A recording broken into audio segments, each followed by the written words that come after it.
তিলজলার দিকে নজর রাখবো। তিলজলায় চামড়ার কারখানায় অগ্নিকাণ্ডের ঘটনায় দুজনের মৃত্যুর খবর সামনে আসছে। অগ্নিদগ্ধ হয়ে মৃত্যু হয়েছে দুজনের। অগ্নিকাণ্ডে 4 সদস্যের বিশেষ তদন্ত কমিটি গঠন করা হয়েছে ইতিমধ্যেই।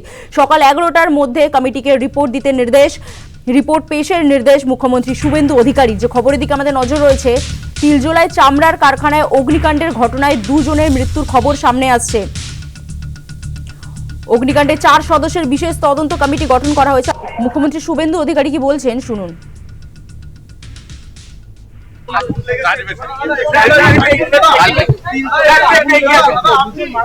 কালকে বল বেআইনি কারখানা এসব হবে না, চলবে না।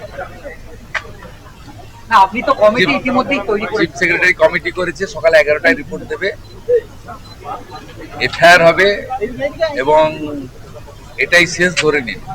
এই ধরনের কাজ করতে দেবো। আইনের শাসন প্রতিষ্ঠা করার জন্যই ভারতীয় জনতা পার্টিকে মানুষ দায়িত্ব দিয়েছে, অপরাধীদের লুকানোর জন্য নয়।